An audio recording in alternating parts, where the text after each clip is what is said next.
இன்னைக்கு எபிசோடில் ஹீரோவுமே ஹீரோயினியை பார்த்துருவான். பார்த்ததுமே ஹீரோயின்கிட்ட போகணுன்னு சொல்லிட்டு அவன் மெதுவாக நடந்து வந்துட்டு இருப்பான். ஹீரோ வரதை ஹீரோயின்மே பார்த்துருவாங்க. ஐயோ இவன் வேற வந்துட்டானா அப்படின்னு சொல்லி அவங்களுமே பயந்துட்டு இருப்பாங்க. அதே டைமுக்கு ஒருத்தர் நூடுல்ஸ் வாங்கிட்டு வந்துட்டு இருப்பான். கரெக்டாக ஹீரோ மேலேயே மோதி அந்த நூடுல்ஸ் ஃபுல்லாகவே ஹீரோ மேலேயே கொட்டிடும். இவனுமே பிடிச்சி அவனை திட்டிக்கிட்டு இருப்பான். டே இங்கே பாரு, கண்ணு தெரியாதா, கரெக்டாக வந்து என்னோட சாப்பாடை தட்டி விட்டுட்டேன், இப்போ ஒழுங்கு மரியாதை எனக்கு சாப்பாடு வாங்கி கொடு, இல்லைனா மன்னிப்பு கேளு அப்படின்ற மாதிரி அவனோட சட்டையை பிடிச்சி கேட்டுட்டு இருப்பான். ஹீரோவோட சட்டையை பிடிச்சி ஹீரோமே இங்கே பாரு என்கிட்ட காசு கிடையாது, அதனால் இப்போதைக்கு என்னால் ஒன்றும் முடியாது அப்படின்ற மாதிரி ஹீரோமே சொல்லிட்டு இருப்பான். ஆனால் இவன் கேட்கவே மாட்டான். இங்கே பாரு, நீ கொட்டி விட்ட நூடுல்ஸை எனக்கு திருப்பி வாங்கி கொடுக்குற அப்படின்ற மாதிரி இவனுமே சட்டையை பிடிச்சி கேட்டுட்டு இருப்பான். அப்போ ஹீரோமே என் கையில் காசு இல்லை, வேணா இந்த ப்ரேஸ்லெட்டை வச்சுக்கோ அப்படின்னு சொல்லிட்டு ப்ரேஸ்லெட்டை கழட்டி கொடுத்துருவான். இதை வச்சு நான் என்ன பண்ணேன், எனக்கு தேவை சாப்பாடு தான், நீ ஒழுங்கு மரியாதையாக சாப்பாடை வாங்கி கொடு அப்படின்ற மாதிரி சொல்லிகிட்டு இருப்பான். அதே டைமுக்கு ஹீரோயின்மே இதுதான் சாக்குன்னு சொல்லிட்டு அவங்களுமே அந்த இடத்துலேருந்து எழுந்திரிச்சு டாய்லெட் பக்கமாக போயிடுவாங்க. இதை பார்த்த ஹீரோமே ஐயோ இவ வேற போகிறாளே அப்படின்னு சொல்லிட்டு இங்கே பாரு என் கையில் காசு இல்லை அப்படின்ற மாதிரி இவனுமே சொல்லிட்டு இருப்பான். அவன் ஆனால் கேட்கவே மாட்டான். உடனே கையில் இருக்க வாட்சை கழட்டி கொடுத்துட்டு இங்கே பாரு நீ போய் நெட்டில் செக் பண்ணி பாரு, இதோட ஒர்த் என்னன்னு தெரியும், அதனால் இதை வச்சு எவ்வளோ சாப்பாடுனாலும் வாங்கிக்கோ அப்படின்ற மாதிரி கொடுப்பான். ஆனால் இவன் கேட்கவே மாட்டான். இங்கே பாரு இதெல்லாம் இல்லை, ஒழுங்கு மரியாதையாக மன்னிப்பு கேளு, இல்லைனா சாப்பாடை வாங்கி கொடு அப்படின்றப்போ ஐயா சாமி தயவு செய்து என்னை மன்னிச்சுட்டு என் கையில் காசு இல்லை அப்படின்ற மாதிரி இவனுமே சொல்லுவான். இதை நீ முதல்ல கேட்டிருக்கலாம்ல, புடி உன்னோட இந்த ஐட்டத்தெல்லாம் நீயே வச்சுக்கோ, இதெல்லாம் போலியானது, இதை நீயே வச்சுக்கோ அப்படின்ற மாதிரி திருப்பி ஹீரோக்கிட்டே அதை கொடுத்து விட்டுருவான். ஹீரோவுமே ஹீரோயினியை ஃபாலோ பண்ணி வந்துகிட்டு இருப்பான். கரெக்டாக அந்த சைடு என்னன்னா டிடிஆர் வந்துடுவான். டிக்கெட்லாம் செக் பண்ணிட்டு வந்துட்டு இருப்பாங்க. இதை பார்த்த ஹீரோவே பயந்து போயிடுவான். ஏன்னா இவன் டிக்கெட் எடுக்காம தான் உள்ளே வந்திருப்பான். இப்போ என்ன பண்ணனே தெரியாமல் இவனுமே சரி ரெஸ்ட் ரூம்குள்ளே போயிடலான்னு சொல்லிட்டு இவனுமே டாய்லெட் பக்கமாக போவான். டாய்லெட்டை ஓப்பன் பண்ணால் அதுக்குள்ளே ஒரு அம்மாவும் குட்டி பையனும் இருப்பாங்க. வெளியே வருவாங்க. கரெக்டாக ஹீரோ மேலேயே அந்த குட்டி பையனுமே யூரினை பாஸ் பண்ணிவிடுவான். அவங்க அம்மாவுமே சாரி சின்ன பையன் தெரியாமல் பண்ணிட்டேன் அப்படின்றப்போ ஹீரோக்குமே வேறு வழி இல்லை. அங்கே வேறு டிக்கெட் செக் பண்ணிட்டு வந்துட்டு இருக்கான். இந்த இடத்துல கோவமாக பட முடியும். பரவாயில்ல சின்ன பையன் தானே, எனக்கு ஒன்றும் பிரச்சனை கிடையாது, நீங்கள் கொஞ்சம் பாத்ரூமை விட்டிங்கன்னா நான் உள்ளே போய்ப்பேன் அப்படின்னு சொல்லிட்டு இவனுமே பாத்ரூமுக்குள்ளே போய் லாக் பண்ணி உள்ளே உட்காந்துக்கிடுவான். அந்த டிடிஆர்லாம் போனதுக்கடுத்து வெளியே வரலான்னு சொல்லிட்டு இவனுமே கொஞ்ச நேரம் உள்ளே தான் இருப்பான். அதுக்கடுத்து அந்த டிடிஆர்லாம் போனதுக்கடுத்து இவனுமே பாத்ரூமை ஓப்பன் பண்ணிவிட்டு மெதுவாக வெளியே வருவான். வந்தால் அந்த இடத்துல யாருமே இருக்க மாட்டாங்க. இவனுமே ஒவ்வொரு கம்பார்ட்மெண்ட்டாக போய்கிட்டு இருப்பான் ஹீரோனை தேடி. அப்போ அங்கே 2 கப்பிள்ஸ் உட்காந்து சண்டை போட்டுட்டு இருப்பாங்க. ஒழுங்கு மரியாதை எனக்கு டிவோர்ஸ் கொடு, இதுக்கடுத்து உன் கூட என்னால் வாழ முடியாது அப்படின்ற மாதிரி அந்த கப்பிள்ஸ் உட்காந்து சண்டை போட்டுட்டு இருப்பாங்க. அந்த இடத்து வழியாக தான் ஹீரோ போய்கிட்டு இருப்பான். அந்த லேடிக்கு வர சரியாக கண்ணு தெரியாது போல், டக்குன்னு கண்ணாடி வர கீழே விழுந்துடும். இந்த லேடியுமே அவங்க ஹஸ்பண்டை போட்டு அடிச்சிட்டு இருப்பாங்க. அந்த வழியாக ஹீரோ போய்கிட்டு இருப்பான். இந்த லேடியுமே ஜூஸ் எடுத்து அவங்க புருஷ மேலே ஊற்ற போவாங்க. கரெக்டாக ஹீரோமே அந்த இடத்துக்கிட்ட வந்தோடனே இவங்க ஹீரோ மேலே ஊற்றிடுவாங்க. இவங்களுக்கு வேறு லைட்டாக தான் கண்ணு தெரியுமா, கண்ணாடி போடாதனால ஹீரோவை தான் அவங்க புருஷன் நினச்சிட்டு போட்டு ஹீரோ போட்டு மொத்துன்னு மொத்திட்டு இருப்பாங்க. ஹீரோவுமே தேவையில்லாமல் அந்த இடத்துல நின்று அடி வாங்கிட்டு இருப்பான். ஏமா நான் உன் புருஷன் கிடையாதுமா, உன் புருஷன் பின்னாடி நிற்கான், தேவையில்லாமல் என்னையை போட்டு அடிச்சிட்டு இருக்குன்ற மாதிரி ஹீரோமே சொல்லுவான். ஆனால் அந்த லேடி கேட்க மாட்டாங்க. போட்டு அடின்னு அடிச்சுட்டு கடைசியில் கையை பிடிச்சி கடிச்சு வச்சுருவாங்க.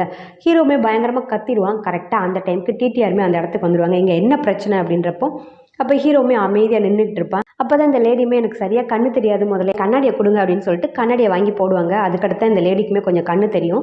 அப்போ இவனுமே வந்துட்டு அமைதியாகவே நின்றுட்டு இருந்தவொடனே அங்கே வந்தவங்களுமே கேட்பாங்க என்னாச்சு என்ன பிரச்சனை அப்படின்றப்போ அமைதியாகவே இருப்பான்.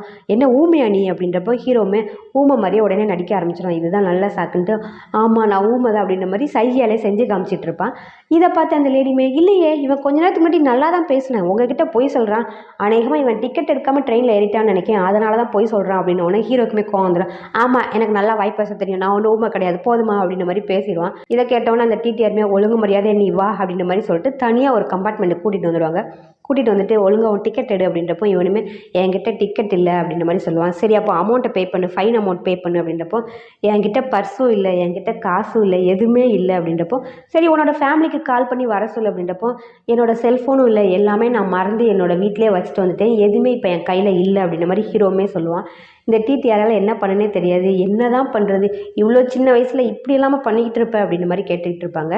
அப்போ இவனுக்குமே என்ன சொல்லனே தெரியாமல் உங்களை நான் எப்படி கூப்பிட்றது, பிரதர், சார், டிரைவர் அப்படின்ற மாதிரி கூப்பிட்டுட்டு இருப்பான். அப்போ தான் பக்கத்தில் இருக்காங்க அவர் ட்ரெயினோட கண்டக்டர்ப்பா அப்படின்றப்போ கண்டக்டர் சார் கொஞ்சம் எனக்கு ஹெல்ப் பண்ணுங்கள், நான் என்னோடய சொந்தக்காரங்களை ஃபாலோ பண்ணி தான் இந்த ட்ரெயினில் ஏறிட்டேன், அதனால தான் அவசரத்தில் டிக்கெட் கூட எடுக்காமல் ஏறிட்டேன், என் சொந்தக்காரங்க இந்த ட்ரெயினில் தான் இருக்காங்க அப்படின்ற மாதிரி இவனுமே சொல்லுவான். சரி எந்த கம்பார்ட்மெண்ட் சொல்லு அப்படின்றப்போ கம்பார்ட்மெண்ட் எனக்கு சரியாக ஞாபகம் இல்லையே, ஆனால் நீங்கள் அவங்கக்கிட்ட சொன்னீங்கன்னா கண்டிப்பாக அவங்க என்னோட டிக்கெட்டுக்குரிய காசை கொடுப்பாங்க அப்படின்ற மாதிரி ஹீரோவுமே சொல்லிட்டு இருப்பான்.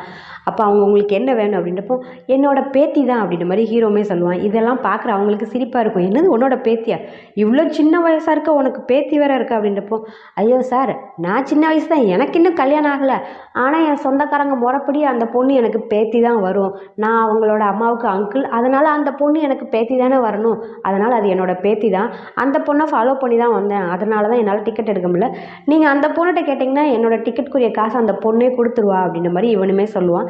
சரின்னு சொல்லிட்டு அந்த டிடிஆருமே ஒரு பொண்ணை அனுப்பி அனௌன்ஸ் பண்ண சொல்லுவான். அந்த பொண்ணுமே போயிட்டு அனௌன்ஸ் பண்ணுவா. ஹீரோயினோட நேமை சொல்லிட்டு, உங்கள் தாத்தா உங்களுக்காக வெயிட் பண்ணிட்டு இருக்காங்க, கொஞ்சம் அவங்கள வந்து பார்க்க வர முடியுமா அப்படின்ற மாதிரி அந்த லேடியுமே அனௌன்ஸ் பண்ணுவாங்க.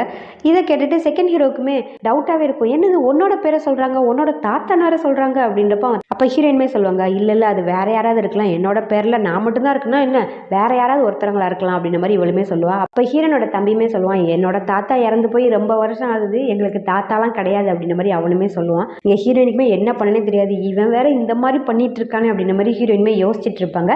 ஆனால் எந்த விஷயத்தையுமே செகண்ட் ஹீரோட்டையுமே அவங்க சொல்லியிருக்கவும் மாட்டாங்க. இந்த பக்கம் வெயிட் பண்ணி ஹீரோமே பார்த்துட்டு இருப்பான். ஆனால் ஹீரோயின் வந்த படம் இருக்காது. அப்போ இந்த டிடிஆருக்குமே கொஞ்சம் டென்ஷன் ஆகிடும். என்னப்பா சொல்கிற, நீ உண்மையாக தான் சொல்கிறியா அப்படின்றப்போ, சார் நான் உண்மையாக தான் சொல்கிறேன், என்னோட பேத்தி இங்கே தான் இருக்காங்க, அவங்களுக்கு வேறு கொஞ்சம் சரியாக காது கேட்காது, நீங்கள் வேணால் திருப்பி இன்னொரு முறை நீங்கள் அனௌன்ஸ் பண்ணுங்களேன் அப்படின்றப்போ அந்த டிடிஆருமே டென்ஷன் ஆயிடுவார். ஏப்பா இதோட நாங்கள் நிறையா டைம் அனௌன்ஸ் பண்ணிட்டோம், வரதா இருந்தால் அந்த பொண்ணு கண்டிப்பாக வந்திருக்கணும், தயவுசெய்து வேறு ஏதாவது பண்ணுப்பா, பேசாமல் உன்னோட ஃபேமிலிக்கு கால் பண்ணு அப்படின்றப்போ ஹீரோக்குமே வேறு வழியே இல்லை, என்ன பண்ணுன்னு தெரியாமல் சரி நான் என்னோடய ஃபேமிலிக்கே கால் பண்ணுறேன்னு சொல்லிட்டு இவனுமே செகண்ட் ஹீரோனிக்கு தான் கால் பண்ணுவான். இந்த மாதிரி நான் இந்த இடத்துல இருக்கிறேன், கொஞ்சம் பார்க்கவா அப்படின்ற மாதிரி சொல்லுவான். இவளுமே சரி ஓகே நான் வந்துடுறேன் அப்படின்ற மாதிரி அங்கேருந்து அடிச்சு பிடிச்சி இவளுமே ஹீரோ பார்க்கறதுக்காக அந்த இடத்துக்கு வருவாள். இந்த பக்கம் ஹீரோயினை தான் காட்டுவாங்க. ஹீரோயினுக்குமே ரொம்பவே கஷ்டமாக இருக்கும், நம்மளால தான் அவன் இந்த மாதிரி பிரச்சனையில் மாட்டிக்கிட்டேன் அப்படின்னு சொல்லிட்டு ஹீரோயினுக்கு ரொம்பவே கஷ்டமாக இருக்கும். அவங்க என்ன பண்ணனே தெரியாமல் யோசிச்சுட்டு இருக்கப்போ செகண்ட் ஹீரோட்டுமே கொஞ்சம் காசு கேட்பாங்க. உங்ககிட்ட கொஞ்சம் காசு இருக்கா கொடு அப்படின்ற மாதிரி கேட்பாங்க. டிக்கெட்டுக்குரிய காசை மட்டும் கொடு அப்படின்ற மாதிரி கேட்பாங்க. இதெல்லாம் பார்க்குறப்போ செகண்ட் ஹீரோக்கு கொஞ்சம் டவுட்டாகவே இருக்கும். இன்னைக்கு ஏன் நீ கொஞ்சம் வித்தியாசமாக நடந்துக்கிற, என்னன்னு தெரியலையே, என்னாச்சு உனக்கு, என்ன பிரச்சனை அப்படின்ற மாதிரி கேட்குறப்போ ஹீரோயினுமே அப்படிலாம் ஒன்றும் கிடையாதே, நான் நல்லா தான் இருக்கேன், நல்லா தானே இருக்கேன் அப்படின்றப்போ, இல்லை நீ இன்னைக்கு கொஞ்சம் வித்தியாசமாக தான் நடந்துக்கிற, எதுவும் பிரச்சனையாக சொல்லு அப்படின்றப்போ ஹீரோயினுமே சொல்லுவாங்க, இல்லை எனக்கு எந்த பிரச்சனையும் கிடையாது, எனக்கு பீரியட்ஸு, அதனால தான் நான் கொஞ்சம் அப்நார்மலாக நடந்துக்கிறேன் அப்படின்ற மாதிரி அவங்களுமே பொய்க்கு மேலே போய் சொல்லிட்டு இருப்பாங்க.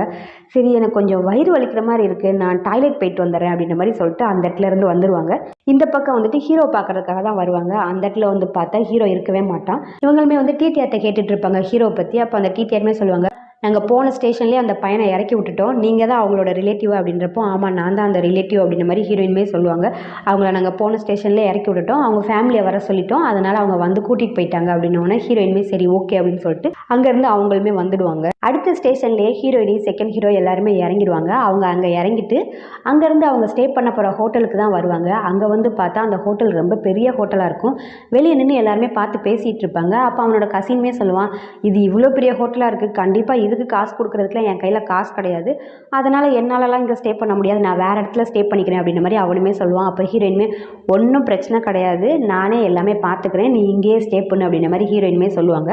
ஆனால் இதுக்கு காசு கொடுக்குறதுக்கு உங்ககிட்ட எப்படி காசு இருந்துச்சு அப்படின்ற மாதிரி கேட்குறப்போ ஹீரோயினுமே சொல்லுவாங்க, நான் ஆல்ரெடி இதை நம்ம ஊரில் வச்சு நான் புக் பண்ணிட்டேன், நெட்டில் தான் நான் இதை பார்த்தேன், இது ரொம்ப சீப்பாக தான் இருக்குது, அதே போல் இது நம்மளோட எக்ஸாம் சென்டருக்கு பக்கத்தில் தான் இருக்குது, அதனால தான் நான் இதை புக் பண்ணேன், இவ்வளோ பெரிய ஹோட்டல் கொஞ்சம் சீப்பாக கிடைக்கின்றப்போ நமக்கு நல்லது தானே, அதனால் நம்ம இங்கேயே ஸ்டே பண்ணிக்கலாம் அப்படின்ற மாதிரி ஹீரோயினுமே சொல்லுவாங்க. அதே டைமுக்கு அந்த லேடியுமே, அந்த ஹோட்டலில் வேலை பார்க்குற லேடியுமே வருவாங்க. வந்துட்டு ஹீரோயினையுமே நீங்கள் தான் இங்கே ஸ்டே பண்ண போகிறீங்களா அப்படின்றப்போ ஹீரோயினுமே ஆமாம் நாங்கள் தான் அப்படின்னோடனே வாங்க வாங்க அப்படின்ற மாதிரி கூட்டிகிட்டு போவாங்க. அப்போ ஹீரோயினுமே ஹோட்டலை பற்றிலாம் கேட்பாங்க. அப்போ இந்த லேடியுமே இந்த ஹோட்டலை பற்றின அருமை பெருமையெல்லாம் சொல்லிக்கிட்டே வந்துட்டு இருப்பாங்க. அதெல்லாம் ஒன்றும் பிரச்சனை கிடையாது, இத்தனை ரூம் இருக்குது, இவ்வளோ இது இருக்குது, அப்படி இருக்குது, இந்த வசதியெல்லாம் இருக்குன்ற மாதிரி சொல்லி கூட்டிகிட்டு போயிட்டு இருப்பாங்க. இவங்களுமே ரொம்ப சந்தோஷமாகவே இவ்வளோ பெரிய ஹோட்டலில் நம்ம ஸ்டே பண்ண போகிறோமா அப்படின்ற மாதிரி சந்தோஷமாக உள்ளே போவாங்க.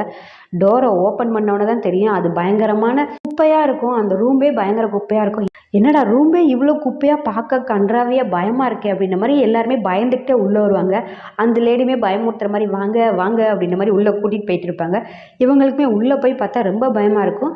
அதே போல் அங்கே ஆல்ரெடி நிறையா பேர் ஸ்டே பண்ணியிருப்பாங்க. நீங்கள் ஷேரிங்கில் தான் இருக்கணும் அப்படின்ற மாதிரி இந்த லேடியுமே சொல்லுவாங்க.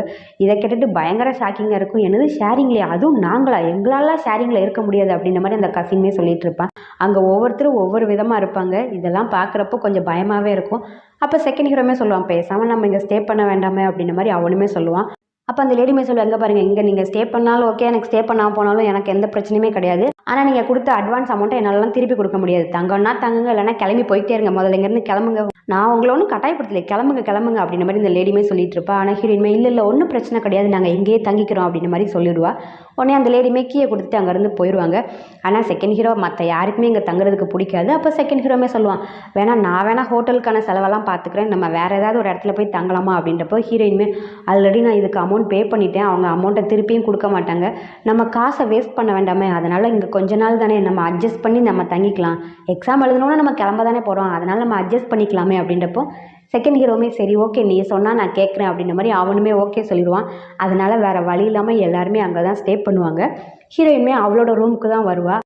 அங்கே வந்துட்டு பார்த்தா ஆல்ரெடி 4-5 பேர் அங்கேயுமே ஸ்டே பண்ணியிருப்பாங்க. தும்மல் வந்துடுச்சுன்னு தும்முவா. பார்த்தா அவளோட காட்டுக்கு கீழே படுத்துருக்கவங்க, அம்மா கொஞ்சமாவது அமைதியாக இருமா, நான் ஆல்ரெடி நைட் ஷிஃப்ட் போயிட்டு வந்திருக்கேன், பகலில் மட்டும்தான் என்னால் தூங்க முடியும், இப்போவும் நீ ஏதாவது தொந்தரவு பண்ணிகிட்டே இருந்தாலும் எனக்கு எப்படிமா தூக்கம் வரும், அதனால் எனக்கு கொஞ்சம் நிம்மதியாக தூங்க விடு அப்படின்ற மாதிரி அந்த லேடியுமே கத்திட்டு இருப்பாங்க. ஹீரோயினுமே, சாரி நீங்கள் வட்டுக்கா தூங்குங்க, இனிமேல் நான் டிஸ்டர்ப் பண்ண மாட்டேன் அப்படின்னு சொல்லிட்டு அவளுமே கட்டிலேருந்து இறங்கலான்னு சொல்லிட்டு மெதுவாக தான் கீழே இறங்கி வருவா.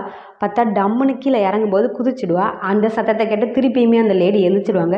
எழுந்திரிச்சிட்டு பிடிச்சி கத்திட்டு இருப்பாங்க ஹீரோயின்ட்ட, ஒரு தடவை சொன்னால் உனக்கு அறிவு இருக்காதா, சும்மா என்னை எழுப்பி விட்டுட்டே இருக்க, இப்படி டிஸ்டர்ப் பண்ணிகிட்டே இருந்தேன்னா எப்படி என்னால் நிம்மதியாக தூங்க முடியும் அப்படின்ற மாதிரி ஹீரோயினை பிடிச்சி கத்திட்டு இருப்பாங்க. ஹீரோயினுமே பயந்து போய் பின்னாடி வருவாங்க. பின்னாடி பார்த்தா ஒரு பொண்ணு ஆவி பிடிச்சிட்டு இருப்பான்னு நினைக்கிறேன். டக்குன்னு ஹீரோயினுமே கால் தவறி அதை தட்டி விட்டுடுவாங்க. தட்டி விட்டு அதுமே கீழே விழுந்து உடஞ்சிடும். இந்த பக்கம் இந்த பொண்ணு என்னன்னா கத்திட்டு இருப்பா, இங்கே பாருங்க அதை வேற உடச்சிட்டிங்க, ஒழுங்கு மரியாதை அதுக்குரிய அமௌண்ட்டை கொடுங்க அப்படின்ற மாதிரி அந்த பொண்ணு கேட்டுட்டு இருப்பா.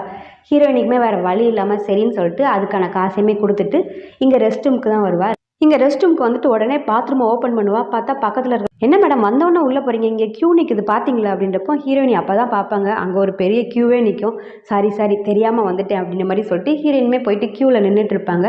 அவங்களுமே என்னடா இது நிலமை அப்படின்ற மாதிரி சுற்றி எல்லாத்தையுமே ஃபோட்டோ எடுத்து, இவங்களுக்கு தான் எப்போதுமே எதையுமே ஃபோட்டோ எடுத்துகிட்டு அப்லோட் பண்ணுறது ஒரு பழக்கமாகவே இருக்கும்ல, அவங்களோட சோஷியல் மீடியாவில் ஷேர் பண்ணுறது, அதே மாதிரி இதையுமே ஃபோட்டோ எடுத்துகிட்டு சோஷியல் மீடியாவில் ஷேர் பண்ணி விட்டுட்டு இருப்பா. இந்த பக்கம் ஹீரோவை தான் காட்டுவாங்க. ஹீரோவும் செகண்ட் ஹீரோயினி தான் நடந்து வந்துட்டு இருப்பாங்க. அந்த இடத்துக்கு செகண்ட் ஹீரோயினி தான் வந்திருப்பாங்க.